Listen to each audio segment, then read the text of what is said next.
Torcer para a Ferrari na Fórmula 1 moderna virou um verdadeiro experimento psicológico, um teste de resistência mental que beira o masoquismo. Tem uma piada rodando pelos fóruns gringos, nos grupos de WhatsApp e no Reddit, que define perfeitamente o que é ser tifose nessas últimas 2 décadas.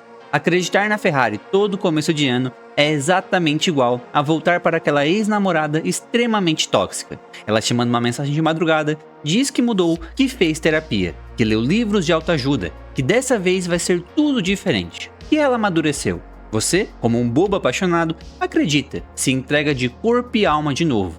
E 3 meses depois, ela destrói o seu coração exatamente do mesmo jeito, com os mesmos erros. E a gente ri, né, cara? A gente ri pra não chorar, porque é a mais pura e cristalina verdade. Todo santo começo de ano é a mesmíssima ladainha, o mesmo roteiro de filme repetido. A Ferrari marca um evento luxuoso em Maranello, lança um carro deslumbrante, um vermelho lindo. Aí, eles vão para os testes de pré-temporada e o carro voa. Lidera a tabela de tempos, faz simulação de corrida maravilhosa. A imprensa italiana entra em combustão espontânea. A Gazzetta dello Sport já crava na capa que agora vai, que o Império voltou. E o que acontece quando o campeonato realmente começa a engrenar e a pressão aumenta? Chega o meio do ano, a equipe tá esquecendo o pneu no pit stop, a estratégia manda o piloto parar na hora errada, numa corrida de chuva, o túnel de vento para de dar resultado. As atualizações não funcionam e o carro simplesmente para no tempo, enquanto a Mercedes ou a Red Bull vão embora. Foi assim com Fernando Alonso, foi assim de forma dolorosa com Sebastian Vettel, e está sendo assim com Charles Leclerc. Mas aí, a gente chega em 2026. A gente chega num ponto de ruptura da história da Fórmula 1. Um regulamento técnico completamente novo, do zero, onde todo mundo teve que rasgar os projetos antigos e começar com uma folha em branco. A gente vê o heptacampeão mundial, Sir Lewis Hamilton, vestido com um macacão vermelho, ao que parecia roteiro de fanfic há alguns anos.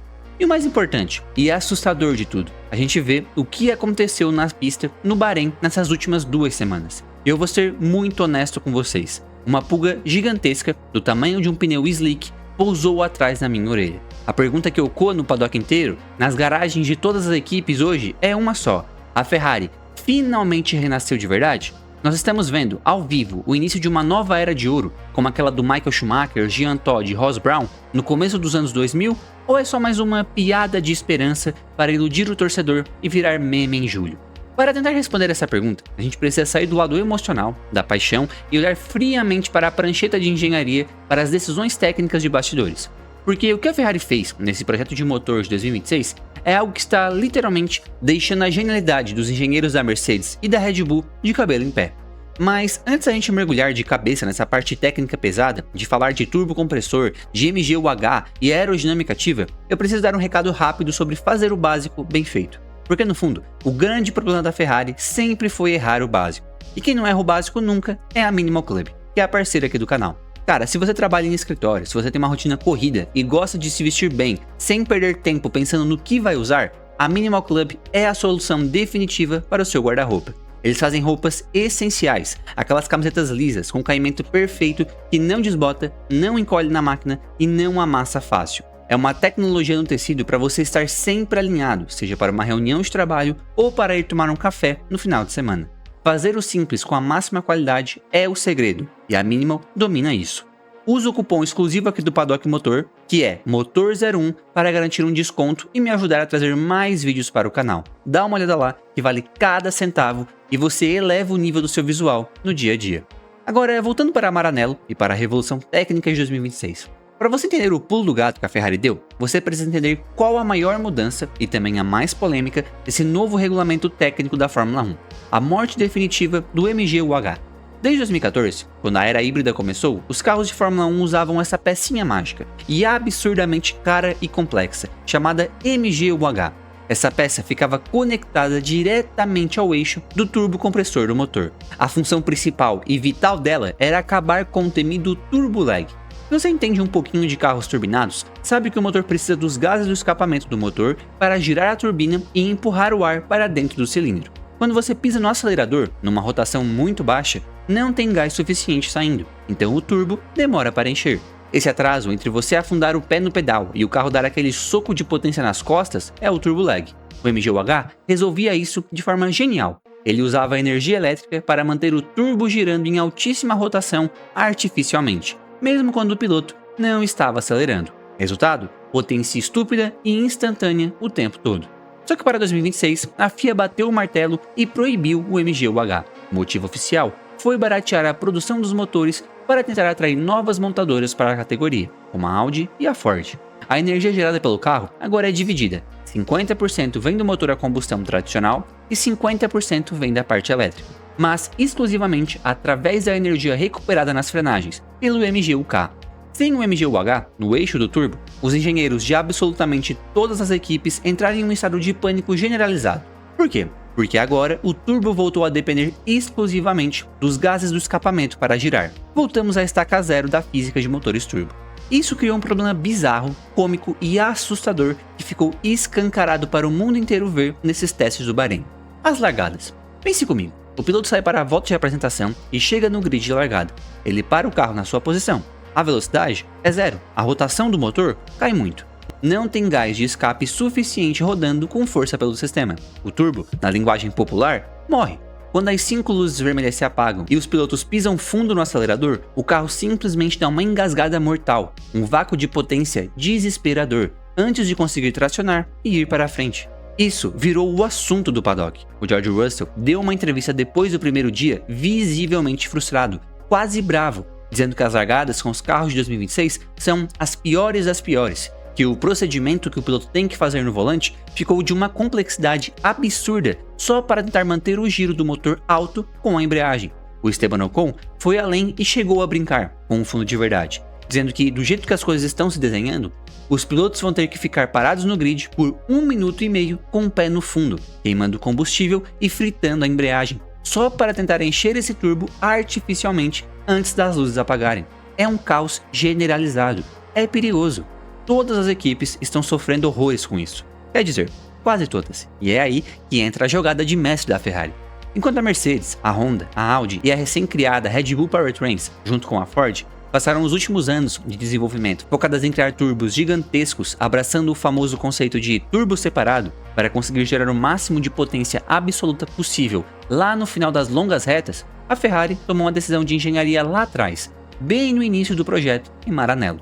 Uma decisão que, na época, muita gente nos bastidores olhou com desconfiança e até desdém, mas que agora se revela uma cartada de gênio absoluto. A Ferrari apostou no que a imprensa italiana já batizou carinhosamente de turbino.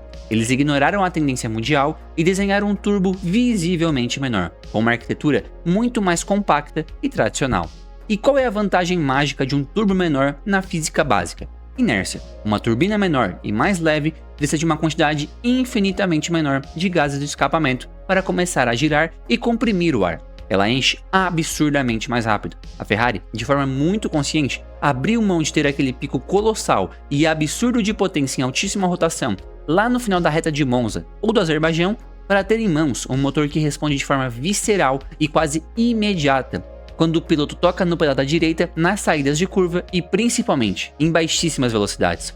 Eles atacaram e mitigaram o pesadelo do turbo lag na raiz do projeto mecânico, não tentando consertar com eletrônica, mas com o design físico da peça. E a prova cabal, irrefutável e chocante de que isso funcionou perfeitamente veio na quinta-feira de testes. A FIA, percebendo que as largadas poderiam ser um problema de segurança, separou um momento específico de cada sessão só para as equipes treinarem largadas com esses novos motores nas condições reais de pista. E foi nesse exato momento que o mundo da Fórmula 1 parou de respirar por alguns segundos. O Lewis Hamilton alinhou a Ferrari SF26 na sua marca no grid. Um pouco mais à frente estava o seu ex-companheiro de equipe, George Russell, com a Mercedes. O que se viu a seguir foi um verdadeiro absurdo de tração mecânica. O Hamilton simplesmente decolou. Não foi uma largada boa, não foi uma saída limpa. Foi o que os engenheiros de dados rivais começaram a chamar de largada foguete. O carro vermelho traçando de uma forma tão brutal, tão linear e sem o menor engasgo que ele engoliu o Russell como se o carro da Mercedes estivesse engatado na marcha ré. E passou por uns 4 ou 5 carros de outras equipes que estavam fazendo o mesmo teste antes de chegar na placa de 100 metros da primeira curva. E se a gente pensar de forma tática e estratégia, numa era da Fórmula 1 onde passar na pista com os carros novos pode ser complicado, você ter nas mãos um carro que consistentemente pula na frente na largada é uma vantagem gigante. É você começar a corrida aplicando um checkmate logo nos primeiros 300 metros, tomando a liderança, controlando o ritmo em ar limpo e ditando as regras do jogo. Mas, e a Fórmula 1 sempre tem um mas gigantesco, Um motor bom, por mais genial que seja o projeto do Turbino, não ganha campeonato mundial sozinho. E é exatamente aqui que o trauma do torcedor da Ferrari fala mais alto. É aqui que entra o peso histórico da camisa vermelha, a pressão absurda da mídia e o eterno fantasma da ex-tóxica que eu falei lá no começo do vídeo. Eu tirei algumas horas do meu dia para mergulhar nos fóruns de discussão, no Reddit gringo, nas comunidades do Twitter, nos grupos de fan hardcore e nos comentários de canais italianos para ver qual é o termômetro real da galera. O que o torcedor comum está sentindo ao ver isso? E a resposta é um misto muito louco de um hype absoluto com um pânico defensivo desesperador.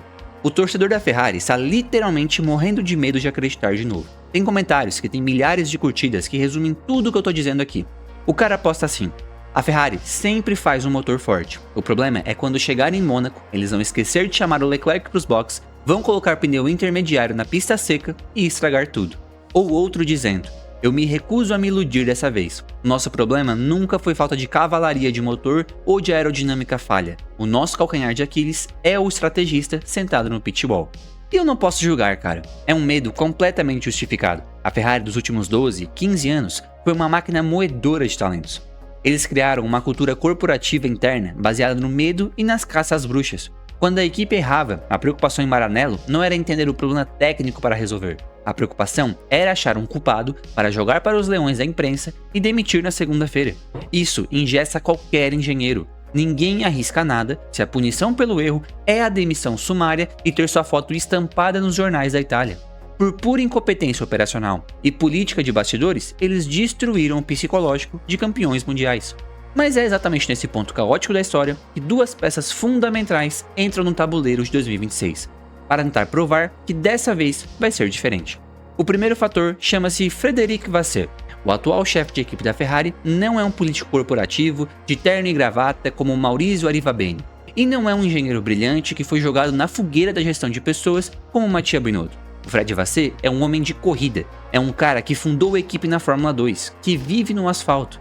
E desde que ele assumiu, ele fez um trabalho silencioso. Ele blindou a equipe de corrida. Ele basicamente botou um escudo em volta de Maranello, cortou o acesso livre que a imprensa italiana tinha para vazar informações, e acabou com a cultura de apontar dedos. Se o pit stop erra, a equipe erra junto. Se a estratégia falha, a culpa é coletiva. Ele deu paz para os engenheiros trabalharem, e o resultado desse ambiente menos tóxico nós estamos vendo agora nesse motor ousado e criativo de 2026. A equipe voltou a não ter medo de inovar. E o segundo fator, claro, é ele, Lewis Hamilton. A presença do Hamilton muda a temperatura da sala. Ele não é um piloto genial em fim de carreira vindo fazer um pé de meia na Itália. O Hamilton não aceitaria ir para a Ferrari se não acreditasse de verdade no projeto. Ele relatou em diversas entrevistas que abriu mão de férias, que passou o inverno europeu inteiro enfurnado no simulador escuro lá na fábrica em Maranello, trabalhando no desenvolvimento. Ele disse que esse carro tem o DNA dele, que as suspensões foram pensadas do jeito que ele gosta de guiar, e que ele se sente muito mais conectado e confiante dentro do SF26 do que se sentia nos últimos anos de Mercedes. O Hamilton traz na bagagem uma exigência operacional germânica. Ele é um cara acostumado com a precisão suíça da Mercedes no pitwall. Ele simplesmente não aceita amadorismo de comunicação. Se no meio da volta 40 de uma corrida disputadíssima contra o Verstappen, o engenheiro da Ferrari abrir o rádio com aquela voz trêmula de sempre e soltar um famigerado "nós estamos checando", o Lewis não vai aceitar passivamente. Ele vai tomar as rédeas da estratégia de dentro do cockpit. A Ferrari sabe disso. A Ferrari contratou dezenas de engenheiros ingleses de estratégia no último ano só para montar uma equipe de pista que fale a mesma língua que ele e que tenha o sangue frio necessário para operar sob pressão em uma eventual disputa de título. Não dá mais para cometer os erros juvenis que eles cometiam com Carlos Sainz e o Charles Leclerc no passado. Então, meus amigos, depois de toda essa análise imensa sobre motores, regulamentos, pressão psicológica, imprensa, Vasseur, Leclerc e Hamilton, a gente volta à pergunta existencial que iniciou esse vídeo inteiro. Será que estamos, de fato, vendo o renascimento definitivo da escuderia Ferrari aos moldes de tudo aquilo que a gente sonhou desde a saída do Schumacher? A minha visão pessoal, o meu veredito de quem respira isso aqui o dia inteiro, é o seguinte: os ingredientes necessários para um campeonato mundial histórico estão espalhados em cima da mesa de uma forma que não víamos em Maranello há pelo menos uns 15 anos. A liderança forte e pragmática de um cara que entende de corrida como o Frédéric Vasseur, o trunfo técnico genial de apostar num motor com um turbo menor que zera o turbo lag e faz o carro voar nas largadas e nas relargadas, a estrutura da equipe de fábrica e, acima de tudo, uma das duplas de pilotos mais fortes, mais rápidas e mais letais de todo o grid da Fórmula 1 atual, com Hamilton e Leclerc. A Ferrari secou a fonte de desculpas. Não dá mais para culpar o carro, não dá mais para culpar os pilotos, não dá mais para culpar a diretoria. O alinhamento dos planetas aconteceu, eles têm nas mãos, pelo menos agora, nesse início de pré-temporada, a arma mecânica mais brutal de 2026. Um carro que dita as regras do jogo e impõe o próprio ritmo assim que as luzes apagam. Mas eu, assim como todo mundo que apanhou daquela ex-namorada tóxica da nossa piada inicial, mantenho meus 2 pés colados e cimentados no chão. A Ferrari tem tudo, absolutamente tudo, para transformar essa temporada no capítulo de redenção mais lindo da história do automobilismo.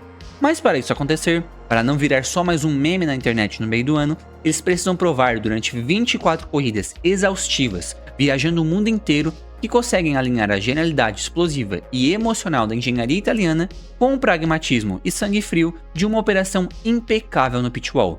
A ex-tóxica mandou mensagem, ela tá linda, cheirosa e com um discurso maravilhoso. Parece que voltou da terapia curada e pronta para casar. A gente não resiste e acredita de novo. Agora, só o asfalto das próximas corridas vai nos dizer se dessa vez é amor verdadeiro para levar o caneco ou se a gente vai estar chorando as pitangas e quebrando a televisão daqui a 6 meses por causa de mais um erro crasso de estratégia em Mônaco.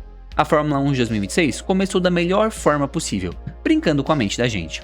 E você que aguentou essa imersão até aqui, o que acha que vai acontecer?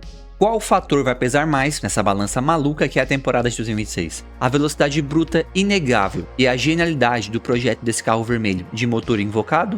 Ou o fantasma das incompetências e dos velhos erros operacionais e de pit stop que assombram a Ferrari? Deixa sua visão aqui nos comentários. E galera, eu sei que muitos de vocês que me acompanham aqui sonham em viver da internet, sonham em ter uma renda extra. E cara, eu vou indicar pra vocês o jeito que eu faço pra mim hoje, que é o jeito que eu me sustento hoje, que é através do YouTube. Pra mim, cara, o YouTube é a melhor plataforma. Hoje eu tenho também uma conta no TikTok, uma conta no Instagram, mas o YouTube pra mim é onde eu comecei e é onde eu vou ficar pra sempre. Por mim, eu largo o Instagram, largo o TikTok, mas o YouTube eu nunca largo porque eu amo essa plataforma. E não tem como, se eu for indicar algo pra vocês, eu não indicar algo que eu faço. Então por isso, se você sonha em viver do YouTube, sonha em ter uma renda extra dessa plataforma, eu vou deixar o link do curso do Lucas, do YouTube CMMI, que foi o curso que eu fiz e é o curso que me ajudou demais a criar esse canal aqui. Então se tu tiver interesse, o link tá na descrição e no comentário fixado. E pelo meu link tens um desconto exclusivo. E eu e o YouTube recomendamos esse vídeo que tá aparecendo agora na tela pra você. Eu sou José e esse é o Paddock Motor. Valeu, galera.